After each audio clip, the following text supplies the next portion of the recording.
Assalamu alaikum. Today I am going to discuss the new topic, that is the mortgage market.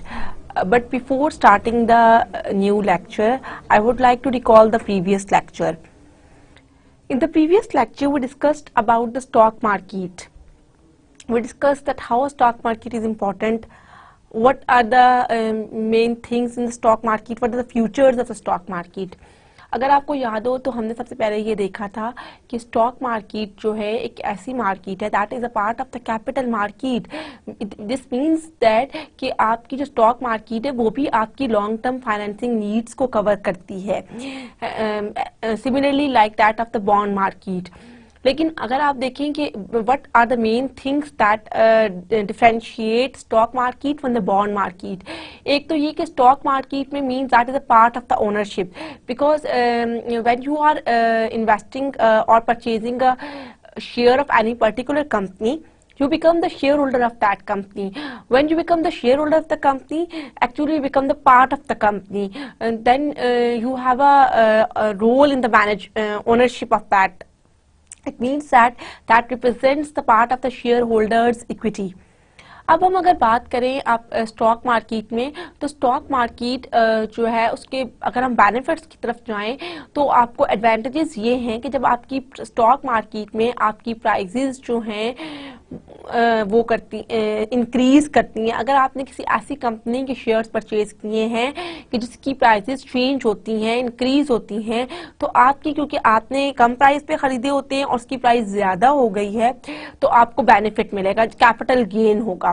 Secondly क्या कि आपको dividend pay किया जाता है. जो कंपनीज हैं after maintaining some amount in the reserves, जो उनकी अर्निंग्स होती हैं वो अपने शेयर होल्डर्स को पे करते हैं.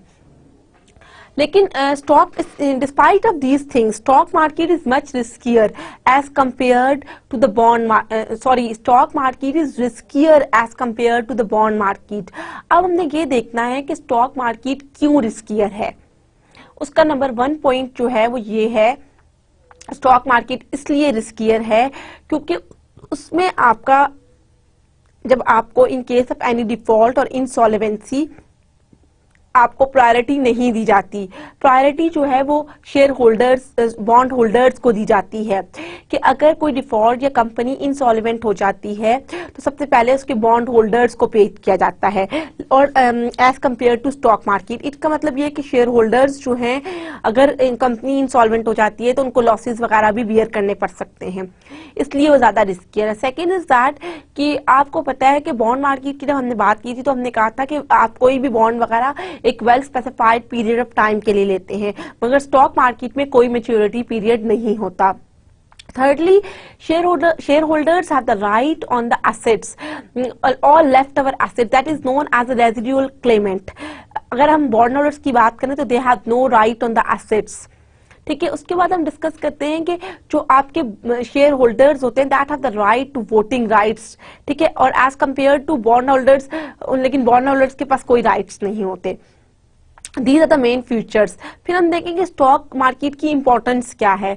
Like the bond market, stock market भी जो है आपकी कंपनीज, आपकी कॉर्पोरेशंस को फाइनेंस करने के लिए है.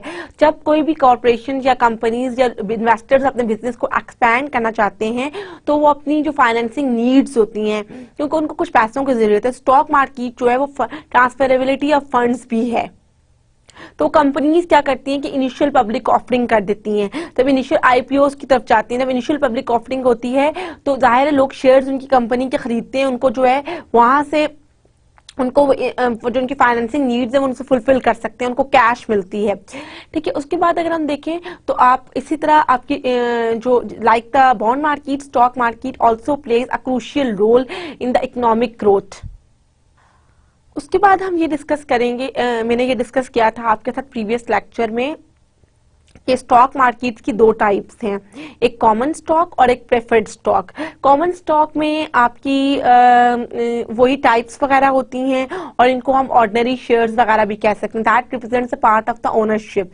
लेकिन जो प्रेफर्ड स्टॉक्स होते हैं और कॉमन स्टॉक्स, इनमें मेन डिस्टिंक्शंस क्या हैं.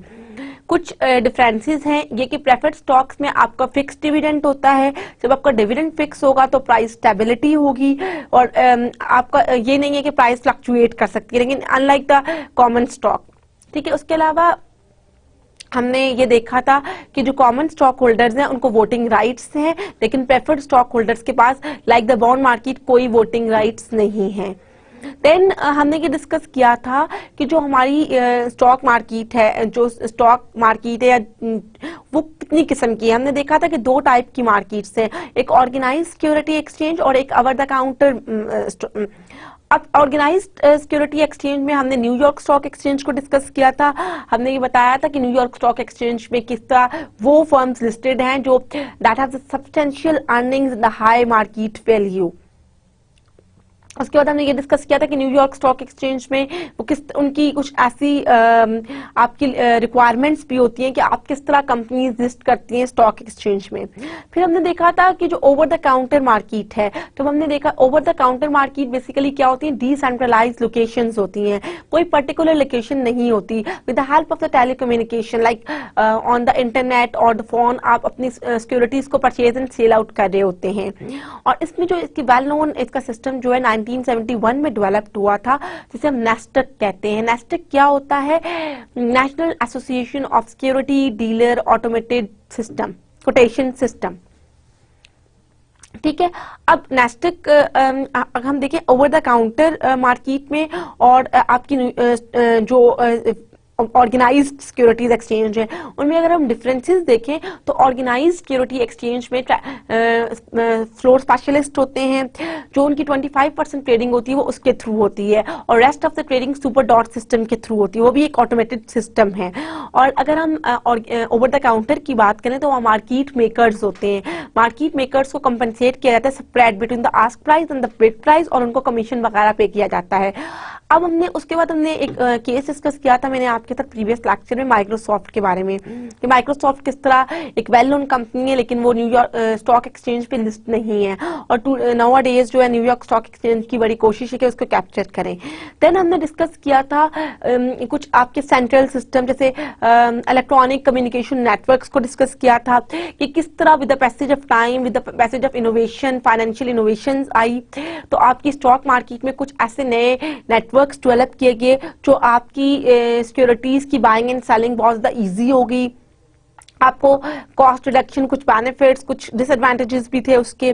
देन हमने डिस्कस किया था कि आपके स्टॉक्स वैल्यूएट कैसे करते हैं। उसमें हमने 4 मेथड देखे थे, 1 period valuation method, dividend growth model, Gordon growth model. हमने देखा था कि जो डिविडेंड ग्रोथ और गॉर्डन ग्रोथ मॉडल है उसकी असम्पशंस ये हैं कि एट द कांस्टेंट डिविडेंड।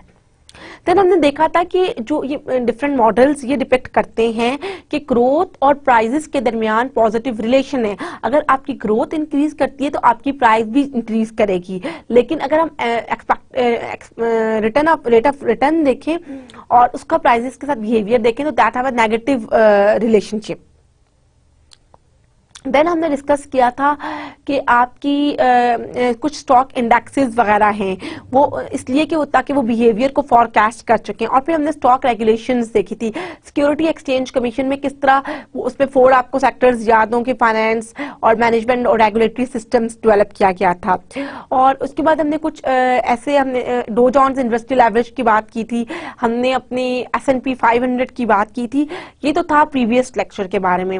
अगर आप लोगों को मैंने पिछली बार भी कहा था कि कोई क्वेश्चन हो, मेरा मकसद यही होता है आपको समराइज करने का कि हम जब नया टॉपिक स्टार्ट करें तो आपको प्रीवियस लेक्चर इतना बार रिकॉल करा दिया जाए ताकि आपकी एक बेटर अंडरस्टैंडिंग बन जाए, क्योंकि हर लेक्चर एक दूसरे से इंटरकनेक्टेड किसी ना किसी तरह है। तो जैसे मनी मार्केट डिस्कस किया, फिर हमने बॉन्ड मार्केट डिस्कस किया, बॉन्ड के बाद हमने स्टॉक मार्केट, तो ये तो वैसे ही बहुत इंटरकनेक्टेड और closely related with each other हैं।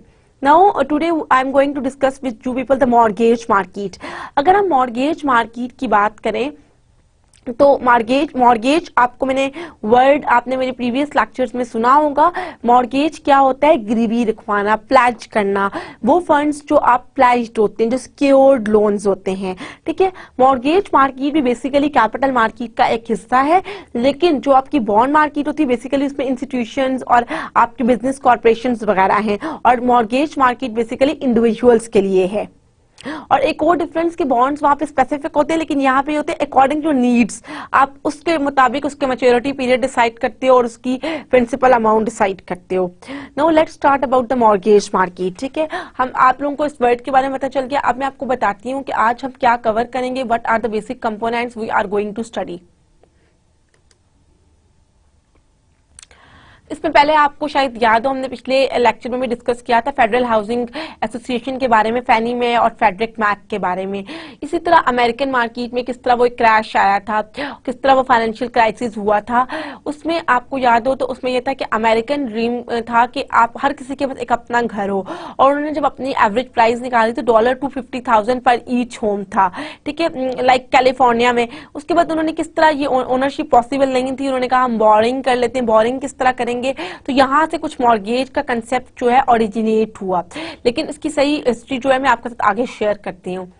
In this chapter, we are going to identify the characteristics of the typical residential mortgages and the usual term and types of mortgages available. We review the product and services, the loans, along with the growth in the secondary mortgage market. हम topics को हम देखेंगे कि what are mortgages, mortgages होते क्या हैं, उसकी history देखेंगे। Characteristic of the residential mortgages loan, type of the mortgage loans, mortgage lending institutions, loan servicing, secondary mortgage market, and then securitization of the mortgages. ठीक है, ये तो था हमारा चैप्टर प्रीव्यू। हम स्टार्ट करते हैं कि मॉर्गेज होता क्या है। मॉर्गेज बेसिकली क्या है मैं आपको ऑलरेडी बता चुकी हूँ, और डेट इंस्ट्रूमेंट या कोलैटरलाइज्ड या सिक्योर्ड है, लेकिन मैं आपके साथ इसकी डेफिनेशन शेयर करती हूँ।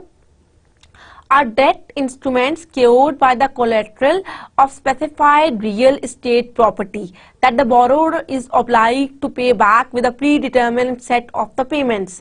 क्या है, एक डेट इंस्ट्रूमेंट है। इससे पता चला कि एक किस्म का डेट है, लेकिन किस तरह है कि आपने सिक्योर किया हुआ है with specified real estate property, किसी प्रॉपर्टी के साथ उसको सिक्योर किया हुआ है। इसमें क्या आपको एक बात यहाँ से पता चली कि जो डिफॉल्ट रिस्क है वो कम हो गया है, क्योंकि सिक्योर्ड है, अनसिक्योर्ड नहीं है। दैट द बोरोअर का क्या है कि उसने उस स्पेसिफाइड पीरियड पे वो पे करना है। अगर वो नहीं करता, in case of any default, जो उसने अमाउंट या कोई प्रॉपर्टी वगैरह प्लेज कराई है, तो lender has a right on that. Mortgages are used by the individuals and businesses to make large real estate purchases without paying the entire value of the purchase upfront. Over a period of many years, borrower repays the loan plus interest until she eventually owns the property, free and clear. ठीक है, आपको पता है कि borrower ने क्या करना होता है कि बोरोअर जो है उसने एक स्पेसिफाइड पीरियड पे करना होता है, उसने इंटरेस्ट भी पे करना होता है। मॉर्गेजेस को हम लियन अगेंस्ट प्रॉपर्टी भी कह सकते हैं। लियन क्या होता है, लियन बेसिकली वर्ड है राइट को कहते हैं, क्लेम्स ऑन प्रॉपर्टी। जो अब इसके दो हमें इस डेफिनेशन से हमें दो चीजें पता चली मॉर्गेजेस के बारे में। A long term loan secured by the real estate, ठीक है, एक तो ये, और दूसरा an amortised loan whereby a fixed payment pays both in principal and interest each month. ये तो दो चीजें थी। मॉर्गेजेस बेसिकली मॉर्गेज की हम जब भी बात करेंगे तो इसको प्लेज्ड कह सकते हैं, इसको सिक्योर्ड लोन कह सकते हैं, इसको कोलैटरलाइज्ड लोन कह सकते हैं। अब देखिए मॉर्गेज, अब इसको अगर हम मॉर्गेज का जहां भी कंसेप्ट देखेंगे, बेसिकली इसको रेजिडेंशियल मॉर्गेज, क्योंकि इसको हिस्ट्री में ये ऐसे ओरिजिनेट वर्ड हुआ कि बेसिकली हम इसके रेजिडेंशियल मॉर्गेज की बात करते हैं। रेजिडेंशियल मॉर्गेज में देखिए नॉर्मली क्या होता है कि आप एक होम बायर प्लेजेस और हर हाउस टू द बैंक, कि देखिए वो बैंक से कुछ पैसे चाहिए, वो अपना घर प्लेज कर लेता है।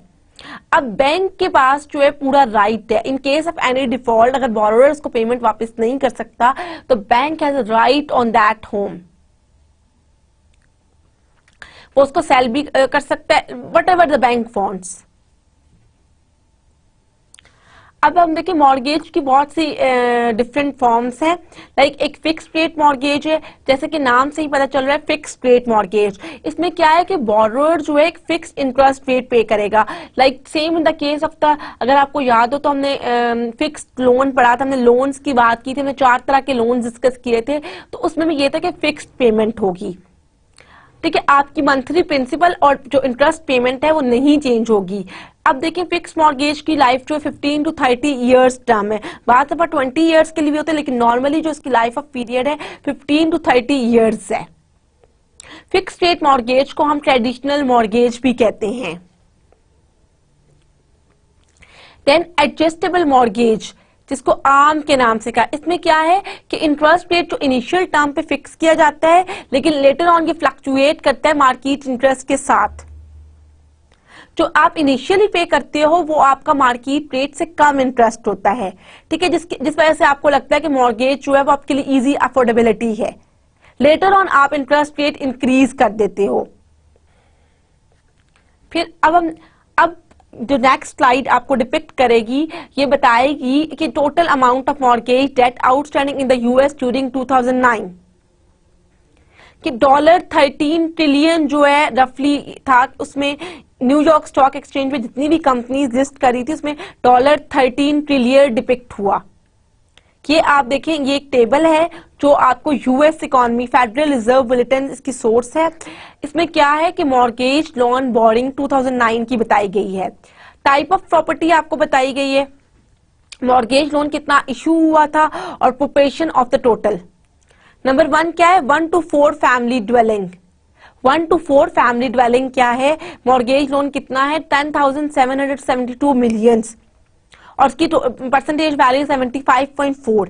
Then multi family dwelling that depicts 899 mortgage, that is the amount that mortgage loan issued and proportion is 6.29.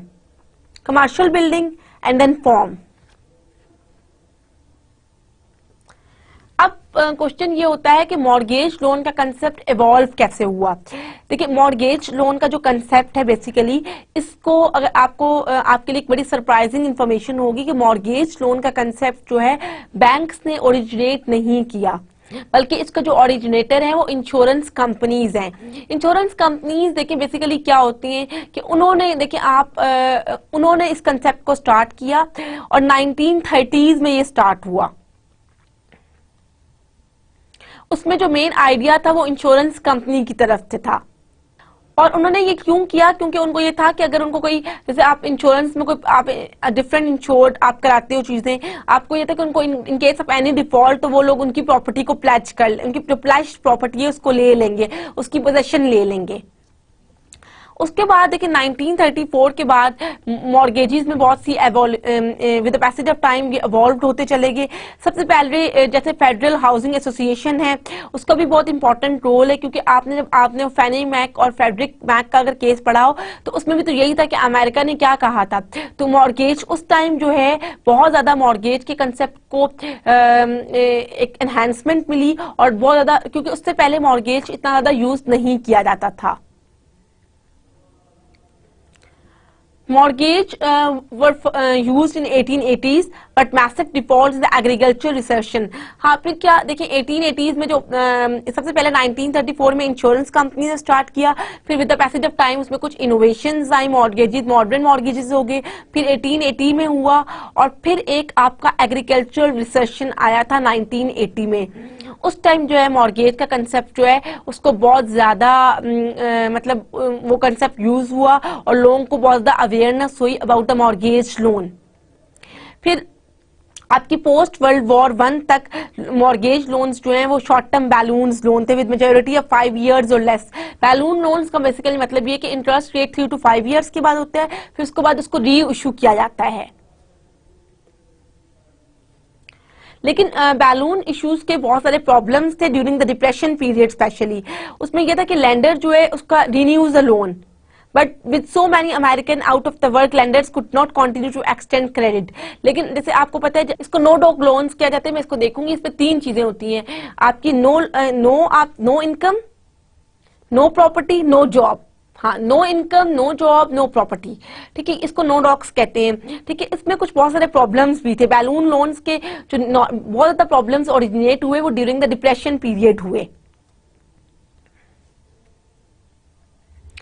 Mortgages को फर्दर क्लासिफाई किया गया 3 डायमेंशंस में, mortgage interest rate, loan terms, mortgage loan amortization. अब हम the stated rate on a mortgage loan is determined by these three rates. Market rates क्या है, general rates on treasury bonds, कि market में prevailing rate क्या है। Terms क्या है, longer term mortgages have higher rates, जो लॉन्गर टर्म मॉर्गेजेस हैं उनका रेट ऑफ इंटरेस्ट ज्यादा है as compare to the shorter term mortgages. Then discount points, a low rate negotiated for cash up front. ये तीन important characteristics हैं। अब एक मैंने ग्राफ आपको शो किया है जिसमें ये पता चल रहा है कि आपका रिलेशनशिप क्या है मॉर्गेज रेट्स का and long term treasury rates का। तो वो आपको ये डिपेक्ट करेगा कि mortgage rates are typically higher than the treasury rates. ये देखिए आपका पीरियड है फॉर द पीरियड ऑफ 1985 से 2009 तक, उसमें क्या है mortgage rates and the long term treasury interest rates. तो आप देखिए मॉर्गेज जो है वो that has a higher as compare to long term treasury rates. अब देखिए आपके पास एक एग्जांपल मैं आपके साथ शेयर करती हूँ कि आप कैसे डिसाइड करोगे कि suppose you had to choose between a 12% 30-year mortgage और 11.5% mortgage with 2 discount points. Which should you choose? Assume that you wish to borrow $100,000. आप ये कैसे चूज करेंगे कि आपने कौन सा, इसके लिए आपने क्या करना है कि first examine the 12% mortgage, choosing a financial calculator, the required payment is, number of years क्या है 360 डेज, इंटरेस्ट आपका 1, प्रेजेंट वैल्यू क्या है 100,000। तो जो आपकी वैल्यू कैलकुलेट हुई है वो $1028.61 हुई है। और आप 11.5% की बात करते हो तो वहां आपकी जो आपकी वैल्यू आई है वो $990.29 आई है। तो इट मीन्स दैट के अगर आप यू हैव टू पे for the $2,000 up front. You can see that the decision depends on how long you want to live in the house, keeping a same mortgage. इसमें आपको देखें, आप देखेंगे benefit आपको कहां मिल रहा है, जहां पे आप बेनिफिट होगा वो चीज आप चूज करोगे जो आपको ज्यादा बेनिफिट्स देगी। Effective rate of interest on A loan eight 12% with 2 discount points. ठीक है, आप देखें ईयर ऑफ प्री पेमेंट्स, एक आप देखें आपने कोई लोन लिया 5 इयर्स के लिए, 1 2 3 5 हमने बना लिया। फिर इफेक्टिव रेट ऑफ इंटरेस्ट क्या है और ईयर ऑफ प्री पेमेंट आप, फिर आपका इफेक्टिव रेट ऑफ इंटरेस्ट क्या है। 2 डिस्काउंट पॉइंट्स है ना, फर्स्ट में आप देखें 14.54 है, सेकंड में 13.40 है। ये टेबल आपको ये डिपेक्ट करता है कि लोन के ऊपर, क्योंकि आपको पता है रेट ऑफ इंटरेस्ट की अगर हम बात करें तो रेट ऑफ इंटरेस्ट बहुत ज्यादा इंपॉर्टेंट वेरिएबल है, क्योंकि आपको पता है कि रेट ऑफ इंटरेस्ट जब चेंज होगा तो ऑफ कोर्स आपकी आपकी ओवरऑल उसके ऊपर इम्पैक्ट पड़ेगा, क्योंकि मॉर्गेज लोन बेसिकली एक किस्म का डेट होता है, डेट ही होता है, बेशक वो सिक्योर्ड हो लेकिन उसमें आपका जो फ्लक्चुएशन रेट ऑफ इंटरेस्ट की होंगी तो ऑफ कोर्स आपकी ओवरऑल मॉर्गेज लोन के ऊपर इसका बहुत ज्यादा इम्पैक्ट होगा। उसके अलावा हम बात करते हैं कि लॉन्ग टर्म मॉर्गेज लोन की, मॉर्गेज लोन जो है नॉर्मली वो लॉन्ग टर्म्स के लिए होते हैं, 30 to 50 इयर्स के लिए। ठीक है, mortgage loan contracts contain many legal terms that need to be understood. इसकी बहुत सारी लीगल टर्म्स होती हैं, वो मैं आपके साथ 1 by 1 शेयर करती हूँ। Number 1 is collateral, usually the real estate being finance. Collateral का मैं आपको ऑलरेडी बता चुकी हूँ कि आप कोलेट्रल, हमने कोलेट्रलाइज्ड या सिक्योर्ड को कहते हैं। डाउन पेमेंट क्या होती है कि आप देखिए मॉर्गेज लोन में बेसिकली क्या होता है, आपको पता है, आपने आजकल सुना होगा होम फाइनेंसिंग के लिए, कार फाइनेंसिंग के लिए तो आपको डाउन पेमेंट करनी होती है। एट द इनिशियल आप इनिशियल एक पेमेंट कर देते हो, एट द स्टार्ट आप कहते हो मैंने गाड़ी इतने की खरीदनी है तो आप कहते हो डाउन पेमेंट इतनी है, बाकी आप इंस्टॉलमेंट्स बना लेते हो। फिर क्या है मॉर्गेज लोन में PMI, insurance against default by the borrower. ठीक है, पीएमआई क्या है कि आपको पीएमआई जो है मॉर्गेज इंश्योरेंस है कि अगर कोई भी बोरोवर डिफॉल्ट वगैरह करता है तो उस केस में पीएमआई जो है वो फुलफिल करेगी। इसमें क्या है, इसकी आप डिपेंड करता है कि कौन कौन से लोग इसमें इन्वॉल्व हो सकते हैं। एक तो डिपेंड करता है क्रेडिट हिस्ट्री क्या है इंडिविजुअल की, एम्प्लॉयमेंट हिस्ट्री क्या है, उससे ये डिटरमिन होगा कि बोरोवर की क्या एबिलिटी है, अगर वो इतना लोन ले रहा है तो क्या वो इस कंडीशन में है कि वो ये लोन वापस भी कर सकेगा कि नहीं कर सकेगा। ठीक है। उसके बाद क्या है कि अगर आपको इसमें मैं आपको एक एग्जांपल शेयर करती हूँ कि देखिए आपने 100,000 का लोन लिया है, तो और आपने 100,000 का लोन लिया और आपने अपने कोई एसेट रखवा दी जिसकी वैल्यू 80,000 है। अब क्या है कि अगर आप लोन तो क्योंकि प्लेज्ड लोन था, अगर बोरोअर अपने पैसे टाइम पे वापस नहीं करता तो लेंडर जो है वो 80,000 उसका एसेट लेके सेल आउट कर लेगा, लेकिन 20,000 वो कहाँ से लाएगा? तो वो 20,000 रिकवर करेगी, उसको PMI इंश्योरेंस जो मॉर्गेज इंश्योरेंस कंपनी है वो उसको पे करेगी। इसलिए नॉर्मली जब भी जो लोग इंश्योरेंस वगैरह में जाते हैं तो वो ये देखते हैं कि आपकी क्रेडिट वर्थिनेस क्या है, आपकी क्रेडिट हिस्ट्री क्या है, आपकी एम्प्लॉयमेंट हिस्ट्री क्या है, क्योंकि वो ये देखती हैं कि in order to reduce the default. Lender जो है वो भी एक क्रेडिट रिपोर्ट बनाएगा जिसको हम फीको कहते हैं। फीको में क्या है कि कुछ पॉइंट्स होते हैं, इसकी रेंज वेरी करती है 300 से 850 तक। 620 जो है बेस्ट उसको कहा जाता है, और अगर इससे कम मतलब हो तो वो उसको बेस्ट कंसीडर नहीं किया जाता। मॉर्गेज लोन्स के हमने ऑलरेडी कहा था कि फुली एमोटाइज्ड लोन्स होते हैं। इसका मतलब होता है कि ये फिक्स्ड होते हैं, लेवल ऑफ पेमेंट जो है वो आपको interest plus portion of the principal amount आपको हर दफा पे की जाती है। अब मैं आपको एक टिपिकल एमोटाइजेशन टेबल शो करती हूँ 30 ईयर मॉर्गेज के साथ। उसका इंटरेस्ट रेट है 8.5%। ये एमोटाइजेशन आपको ये शो कर रहा है कि आपकी वैल्यू क्या थी लोन की, $130,000। आपका इंटरेस्ट रेट कितना था, 8.5%। उसका कितने ईयर के लिए आपने लिया था, 30 ईयर्स के लिए। तो देखिए पेमेंट नंबर आपको फर्स्ट ईयर आप देखिए beginning balance of loan $130,000। Monthly payment आपने कितनी करनी है वो फिक्स्ड है क्योंकि वो चेंज नहीं होगी। मॉर्गेज लोन की जब हम टर्म्स एंड कंडीशंस देख रहे थे तो हमने कहा था फिक्स्ड पेमेंट है, आप 999.59 पे करोगे। और अमाउंट अप्लाइड टू द, क्योंकि आपने 130,000 को 30 ईयर्स पे डिवाइड कर दिया विद 8.5% इंटरेस्ट रेट के साथ। आपने पहले ईयर में कितना इंटरेस्ट दिया, 920.83%।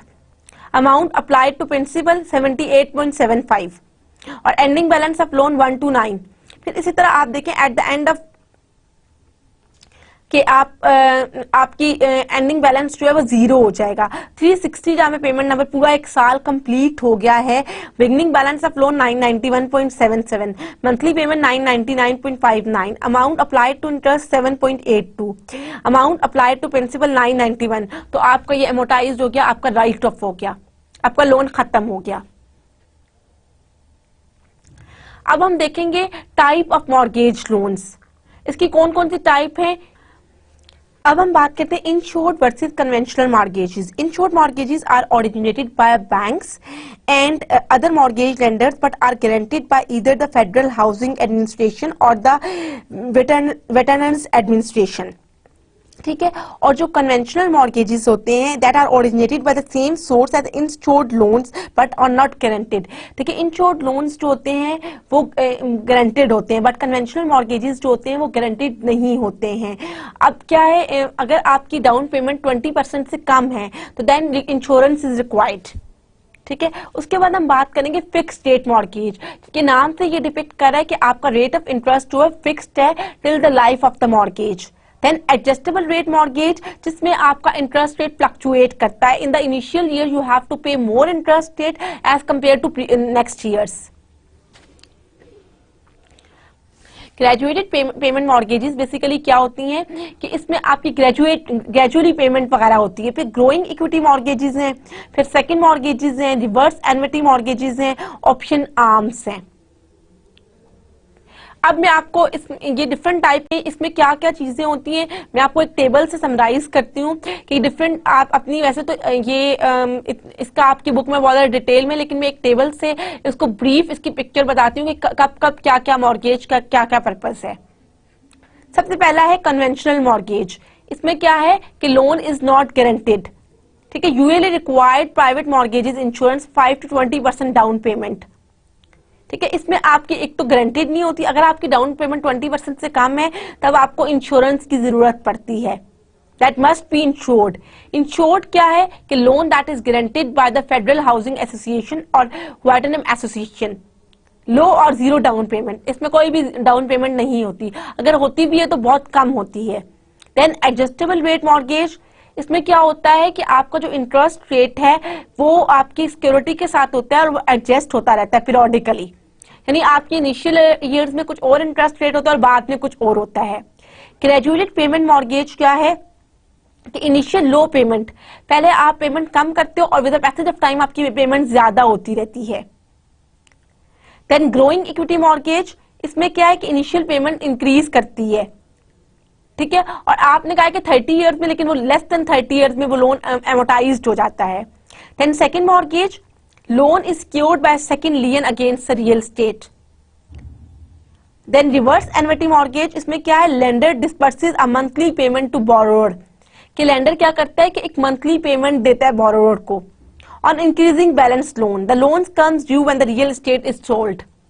ये तो थे डिफरेंट टाइप ऑफ मॉर्गेजेस के, ये आपको ये बता रहे हैं कि अब आप देखें, आप अपनी सर्कमस्टांसेस को देखेंगे और फिर चूज करेंगे, इधर you have to go for a conventional mortgage, insured mortgage, और इसमें थोड़ी थोड़ी मैंने आपको कैरेक्टरिस्टिक्स बता दी है। डिटेल आप अपने चैप्टर नंबर 14 में जाके फेडरिक मिश्किन की बुक में देखेंगे, लेकिन मैंने आपको एक ओवरव्यू दे दिया है क्योंकि एक टाइम कॉन्स्ट्रेंट की वजह से ये होता है कि हमने सारा टॉपिक कवर करना है मॉर्गेज मार्केट के बारे में, तो ये वहां से आपको बहुत ज्यादा इसकी डिटेल मिल जाएगी, लेकिन जो बेसिक फैक्टर्स है मैं आपको शेयर कर चुकी हूँ आपके साथ। फिर क्या है, मॉर्गेज लैंडिंग इंस्टीट्यूशंस हैं। मॉर्गेज लैंडिंग इंस्टीट्यूशंस क्या हैं, थ्रिफ्ट इंस्टीट्यूशंस हैं that are the primary originator of the mortgage in the US and therefore the primary holder of the mortgage loans. कि यूएस में जो है बेसिकली कौन थे मॉर्गेज ओरिजिनेट करने वाले, थ्रिफ्ट होल्डर्स, थ्रिफ्ट इंस्टीट्यूशंस। अब देखिए मॉर्गेज लैंडिंग इंस्टीट्यूशन, ये आपको ये बता रहा है कि मार्केट में कितने किस्म की मॉर्गेज मार्केट का शेयर क्या है। देखिए आपको ग्रीन कलर में जो यहाँ पे एक पाई डायग्राम में आपके साथ शेयर कर रही हूँ, जो ग्रीन कलर है वो savings and loans, that is mean that 5%। Commercial banks blue colour से आपको नजर आए जो 26% है। मरून कलर से फेडरल एजेंसीज एंड अदर्स हैं जो डिपिक्ट कर रहा है 14%। Life insurance companies that is yellow colour और बहुत का स्मॉलर पार्ट है that is 2%। And mortgage pools and trust black colour है जो 53% शो कर रहा है। अब क्या है कि most mortgages are immediately sold to another investor by, अब क्या है कि मॉर्गेज एक दफा लिया जाता है और दूसरे किसी और इन्वेस्टर को सोल्ड आउट भी किया जा सकता है, जिसका मतलब है कि एक्टिव सेकेंडरी मार्केट है। अब लोन सर्विसिंग किसे कहते हैं, basically someone has to collect the monthly payment and keep records, कि देखिए वो जो भी मंथली पेमेंट वगैरह कलेक्ट कर रहा है उसका रिकॉर्ड रख रहा है, यानी वो सर्विसेज प्रोवाइड कर रहा है, तो that is called the loan servicing.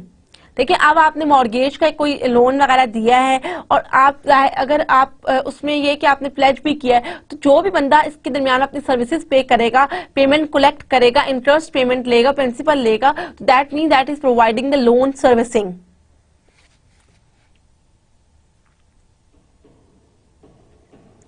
There are three distinct elements in the mortgage loans. Number one, originator packages the loan for an investor. ठीक है, investor holds the loan. Number three, servicing agent handles the paperwork. वही कि servicing agent जो है वो mediating role play कर रहा है, उसके पास तमाम डॉक्यूमेंट्स हैं, अगर जो भी वो आप अपनी कोई भी टर्म्स एंड कंडीशन उसके पास सेट हुई हुई है, आप उसके बाद अपना इंटरेस्ट देते हो, पेमेंट आप मंथली बेसिस पे उसके पास जा रहे हो। अब हम देखते हैं इलेक्ट्रॉनिक फाइनेंसिंग की बात, क्योंकि आपको पता है कि जब फाइनेंशियल इनोवेशन हुई तो हर चीज में ही कुछ नई टेक्नोलॉजीज वगैरह आ गई। आपके बैंक्स भी आपकी, हमने स्टॉक एक्सचेंज मार्केट की बात की तो वहां भी इलेक्ट्रॉनिक कम्युनिकेशन नेटवर्क्स आ गए। सेम इसी तरह आप क्या है, shipping the mortgage via the WWW, इसमें क्या है कि आप जो है ऑनलाइन मॉर्गेज ऑर्गेनाइजेशंस वगैरह डेवलप कर सकते हो। वही बात है, ऑनलाइन मॉर्गेज एसोसिएशन, जो जितनी भी ऑनलाइन मॉर्गेज ऑर्गेनाइजेशंस होंगी वो क्या करेंगी, देखिए आपकी ऑनलाइन है, आप इजीली घर बैठे उसको फ्री एक्सेस है आपके पास।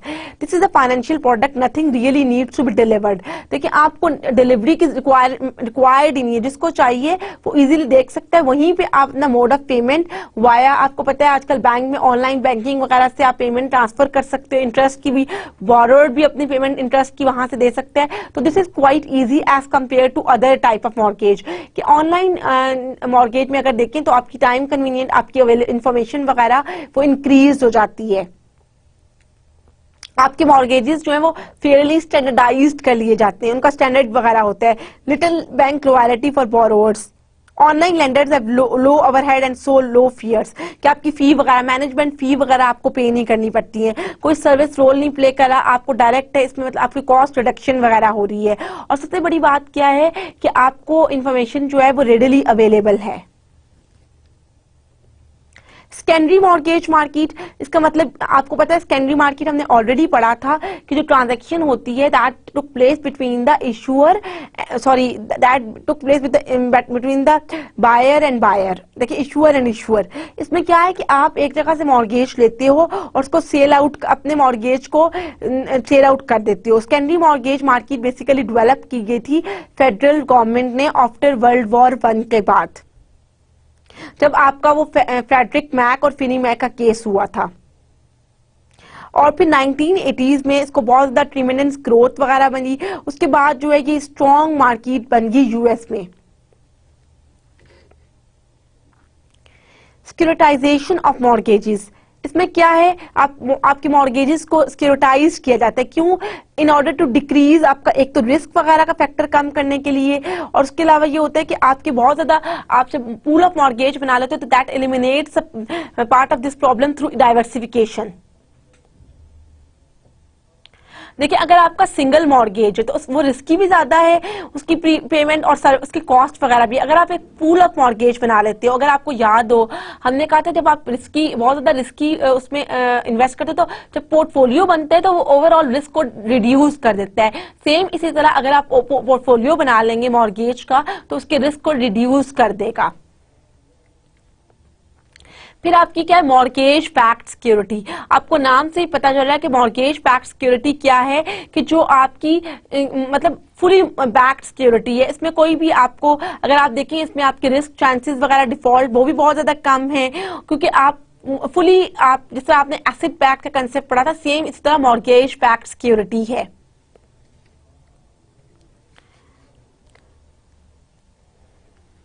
मॉर्गेज पास थ्रू क्या है, इसकी डेफिनेशन मैं आपके साथ शेयर करती हूँ। A security that has the borrowers mortgage payment pass through the trustee before being disburse to the investors. इससे आपको क्या पता चलता है, एक ऐसी सिक्योरिटी जो आपकी पेमेंट ट्रस्टी के थ्रू पेमेंट पास करेगी ट्रस्टी को, उसके बाद वो इन्वेस्टर्स को डिस्पर्स करेंगे।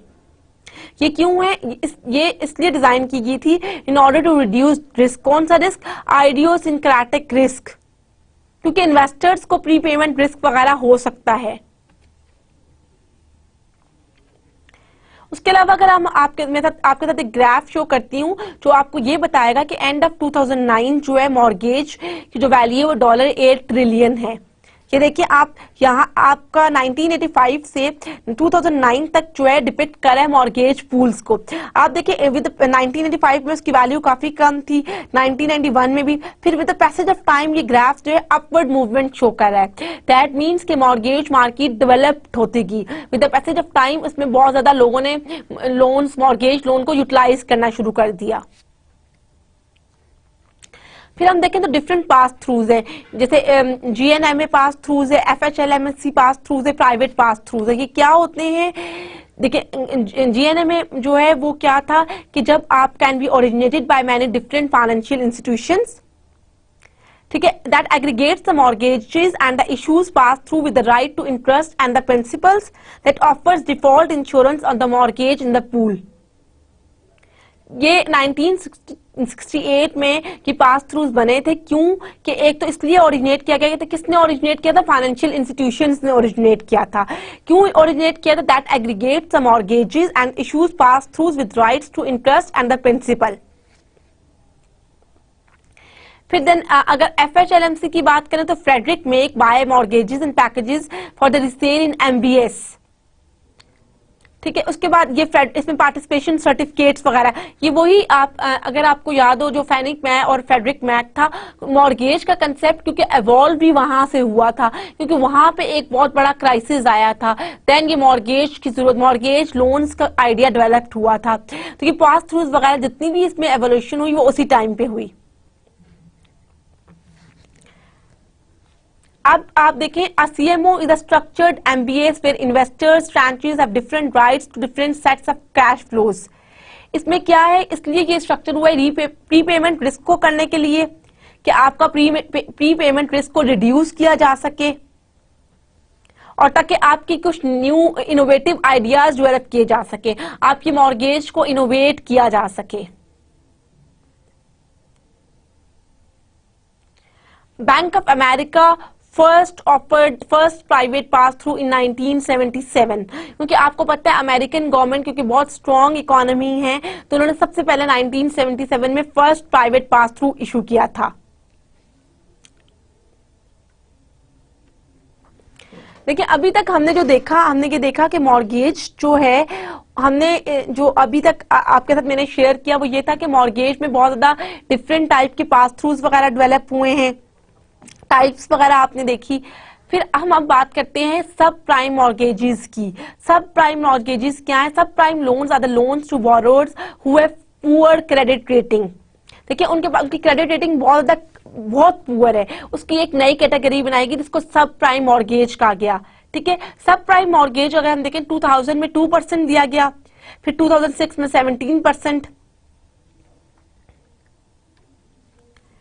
इसमें क्या होता है कि देखिए आपको पता है लोग आपको बोरोइंग नीड्स तो आपकी होती हैं, लेकिन सब प्राइम में क्या होता है कि आपके पास बहुत पुअर क्रेडिट रेटिंग है। बेसिकली ये जो मॉर्गेजेस हैं that were held by politician and bankers. इसमें क्या है, अमेरिकन ड्रीम का वही जो कहा था कि अमेरिकन ड्रीम था कि हर किसी के पास अपना अपना घर हो। देन आपके कुछ और सब प्राइम फैक्टर्स में कुछ फैक्टर्स हैं जो that increases the sub prime landing. वो कौन से फैक्टर्स थे? न्यू मॉर्गेज प्रोडक्ट्स, जिसमें आपने ऑप्शन आर्म्स की, नो डॉक लोन्स की बात की। नो डॉक लोन्स मैंने आपको ऑलरेडी बताया जिन्हें निंजा लोन्स भी कहा जाता है। इसमें क्या होता है कि no income, no asset, no job. ठीक है, अब जब आपके पास कुछ था ही नहीं तो आपके लिए हाउस लेना तो बहुत अफोर्डेबिलिटी नहीं थी, आपके पास अवेलेबिलिटी ऑफ फंड्स ही नहीं है, तो how you are manage to get the house. तो फिर that leads to the cause of sub prime mortgage, क्योंकि आपकी क्रेडिट रेटिंग बहुत बुरी है, क्योंकि आपके पास जॉब नहीं है, आपके पास कोई एसेट नहीं है, आपका कोई सोर्स ऑफ इनकम नहीं है, तो it means you are not in the condition to pay back, you have low credit rating.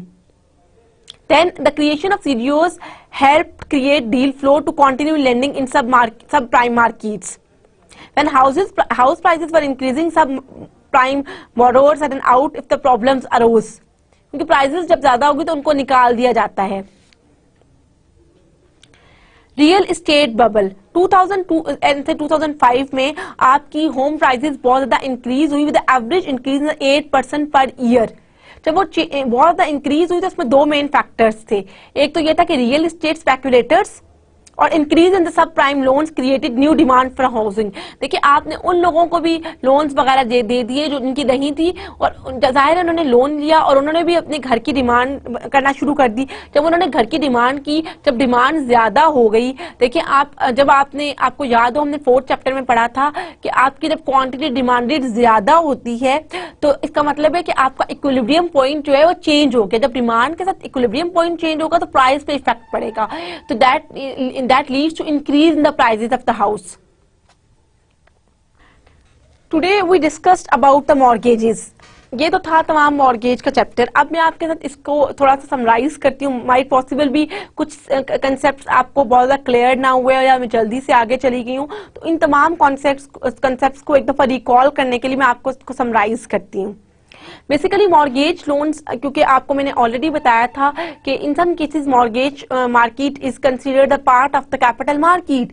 Basically ये भी बॉन्ड मार्केट की तरह होती है, लेकिन इसमें क्या होता है, आपके सिक्योर्ड लोन्स होते हैं, आपके लोन्स जो है वो फुली सिक्योर्ड होते हैं। एक तो ये रीजन होती है, और सेकेंडली इसमें क्या होता है कि आपका जो मेच्योरिटी पीरियड या आपकी जो अमाउंट वगैरह वो डिपेंड करती है। मॉर्गेज लोन जो है इसका कंसेप्ट कैसे एवॉल्व हुआ था? सबसे पहले इसका कंसेप्ट जो है 1934 में इंश्योरेंस कंपनीज ने ओरिजिनेट किया, इंश्योरेंस कंपनीज ने इंट्रोड्यूस करवाया। देन लेटर और 1980s में बैंक्स में। उसके बाद जब क्योंकि पहले बैंकिंग कंपनीज में ऐसी बैंक्स मॉर्गेज लोन प्रोवाइड नहीं करता था, क्योंकि बैंक्स के ऊपर कुछ रेगुलेशंस थी, या बैंकिंग एक्ट 1983 माइट पॉसिबल भी वो बैंक को इस चीज से मना करता था कि मॉर्गेज लोन्स दें। फिर उसके बाद अगर आप देखें तो मॉर्गेज लोन्स जो हैं बेसिकली क्या है, that are the secured loans. इसमें क्या है कि आपके लेंडर का डिफॉल्ट ज्यादा नहीं है, क्योंकि फुली सिक्योर्ड होते हैं। मॉर्गेज लोन जो है इसका कंसेप्ट 1980 में जब अमेरिकन गवर्नमेंट का एक ड्रीम था कि हर किसी के पास अपना अपना एक घर हो, तो उस ड्रीम को फुलफिल करने के लिए उन्होंने मॉर्गेज लोन वगैरह का शुरू किया। फिर उसमें बहुत ज्यादा क्राइसिस भी आया, खैर वो एक अलग केस है, ठीक है। उसके बाद आप देखें, और उसके अलावा उसके बाद थोड़े अरसे बाद 1890 में जब आपका एग्रीकल्चरल प्रोडक्ट्स में, क्योंकि आपकी कुछ ऐसी प्राइसेस इंक्रीज हुई और एग्रीकल्चरल प्रोडक्ट्स में अनसर्टेनिटी आई, लोग वापस नहीं कर सके, तो मॉर्गेज के ऊपर काफी वो रख दिया गया कि अब मॉर्गेज लोन का कंसेप्ट माइंड में आया। फिर till first post world war 1 तक लोगों को लोन दिए गए। फिर बाद में लेटर ऑन बैंक्स को भी ये परमिशन मिल गई कि वो भी मॉर्गेज लोन्स वगैरह दे सकते हैं। मॉर्गेज लोन्स बेसिकली क्या होते हैं, मॉर्गेज लोन में अगर हम देखें तो आपके वो लोन्स होते हैं जो आपकी मतलब अगर आपके को सिक्योर्ड होते हैं, अगर आपका in case of any default अगर बोरोअर नहीं हो रहा तो उसकी प्रॉपर्टी दे दी जाती है। फिर हमने देखा था कि मॉर्गेज लोन्स जो हैं वो डिफरेंट टाइप के लोन्स हैं। उसमें कौन से लोन्स, हमने कन्वेंशनल मॉर्गेजेस की बात की थी जो गारंटीड नहीं होते, जिसमें आपकी अगर डाउन पेमेंट कम है 20% तो फिर इसको इंश्योरेंस कंपनी इसमें रोल प्ले करती है। देन हमने इंश्योर्ड मॉर्गेजेस की बात की थी, the loan that is guaranteed by the Federal housing association, और इसमें आपकी 0 डाउन पेमेंट होती है, इसीलिए इसको इसमें गारंटी होती है एफएच, क्योंकि अगर आपने कोई डाउन पेमेंट नहीं दी, डाउन पेमेंट का कंसेप्ट मैंने आपके साथ शेयर किया। डाउन पेमेंट क्या होती है, payment at the start of the initial payment, आप अपने एग्रीमेंट में स्टार्ट में जो पेमेंट देते हैं, ठीक है। अगर जैसे आप कार फाइनेंसिंग वगैरह तो उसमें आप कुछ ना कुछ डाउन पेमेंट दे रहे होते हैं। देन हमने एडजस्टेबल रेट मॉर्गेज की बात की थी, जिसमें आपका रेट ऑफ इंटरेस्ट एडजस्टेबल होता है, जो आपके इनिशियल ईयर्स में ज्यादा होता है, लेटर ऑन वो कम हो जाता है। देन हमने ग्रेजुएटेड पेमेंट मॉर्गेज की बात की, इसमें क्या होता है कि आपकी इनिशियल लो पेमेंट इंक्रीज, पहले आप कम होती है, फिर हर वक्त के साथ साथ आपकी पेमेंट इंक्रीज करती जाती है। फिर हमने ग्रोइंग इक्विटी मॉर्गेज की बात की थी, हमने सेकंड मॉर्गेज की बात की थी, और रिवर्स एन्युटी मॉर्गेज की बात की थी, ठीक है। हमने देखा था कि मॉर्गेज किस तरह डिफरेंट टाइप्स है। फिर हमने मॉर्गेज में 3 इंपॉर्टेंट कैरेक्टरिस्टिक्स देखी। हाँ, एक चीज और कि मॉर्गेज को हम रेजिडेंशियल मॉर्गेजेस लोन भी कहते हैं, इसलिए क्योंकि इसका कंसेप्ट जब इवॉल्व हुआ था, नॉर्मली क्या होता है कि लोग मॉर्गेज लोन क्यों लेते हैं, अपनी बिल्डिंग को रखवा के या अपने घर को रखवा के, प्लेज करा के। That's why they are known as residential mortgage loan. उसके बाद हमने देखा था आपके मॉर्गेज लोन कंसेप्ट में हमने ये देखा था कि उसमें क्या होता है, उसमें रेट होता है, उसमें कुछ डिस्काउंट पॉइंट्स होते हैं और फिर हमने एमोटाइज देखा था कि फुली एमोटाइज लोन्स भी इन्हें कहा जाता है। एमोटाइजेशन कैजुअल देखा था कि 30 ईयर्स में ये राइट ऑफ हो जाएगा। फिर हमने बात की थी कि कुछ लोन सर्विसिंग होती हैं, वो क्या होती हैं, वो जो आपकी सर्विसेज वगैरह प्रोवाइड कर रहे होते हैं।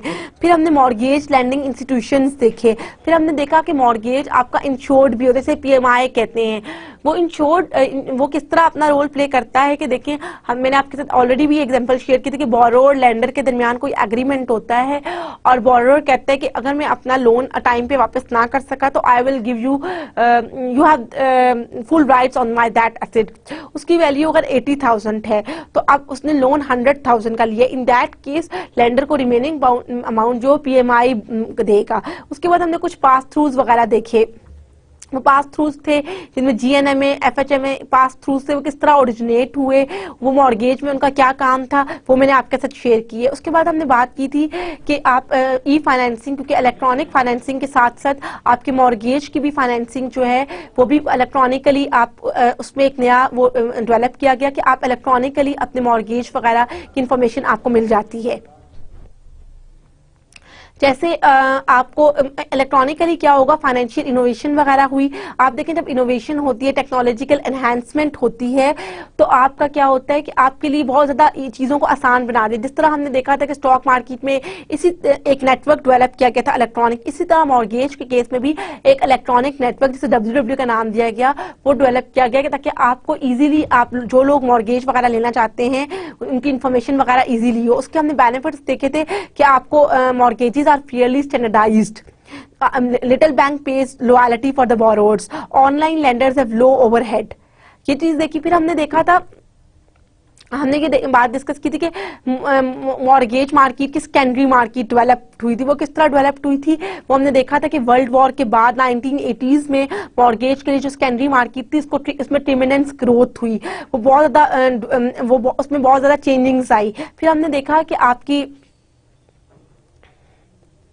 हमने मॉर्गेज पास थ्रू देखे। हमने देखा कि किस तरह आपका रीपेमेंट रिस्क को कम किया जाता है, ठीक है, या आइडियोसिंक्रेटिक रिस्क को रिड्यूस किया जाता है, ठीक है। उसके बाद हमने देखा कि हमने ये देखा कि आपके पास कितने तरह के पास थ्रूज है। मैंने आपके वो शेयर किए, GNMA pass through, FHLMA pass through, private pass throughs, ठीक है। This is all about the mortgage. अब मैं आपके साथ एक जनरल डिस्कशन करूंगी कि देखिए मॉर्गेज लोन जो है उसका एक केस स्टडी मैं आपकी बुक से ही शेयर करती हूँ आपके साथ। ये जो केस स्टडी है वो क्या है कि अमेरिकन ड्रीम के बारे में है कि अमेरिका का क्या ड्रीम था। उसमें जो है इसको हम फ्रेडरिक मैक और फैनी मैक के कहेंगे। इसमें क्या था कि अमेरिका का ड्रीम था कि उसके पास हर किसी के पास एक अपना अपना घर हो। दैट उसकी जो एवरेज हाउस थी प्राइस की वो $235,000 थी। अब देखें आप हर कोई इसको वो नहीं कर पा रहा था, हर किसी के उसमें नहीं था कि वो उसको परचेज कर सके। तो उस टाइम में क्या हुआ, किस तरह मॉर्गेज लोन डेवलप हुए वो आप लोग देखेंगे इसको कि उसमें क्या पॉइंट्स थे, किस तरह लोगों में मॉर्गेज लोन का कंसेप्ट आया, ठीक है। उसके अलावा हम ये मैं आपके साथ ये बताऊंगी कि मॉर्गेज मार्केट का भी जिस तरह आप कह सकते हैं कि आपकी जो बॉन्ड मार्केट है या stock market plays important role in the economy, इसी तरह मॉर्गेज मार्केट का भी एक सब्सटेंशियल रोल है, एक क्रूशियल रोल है। वो किस तरह है, देखिए आपकी जो मॉर्गेज मार्केट है, अगर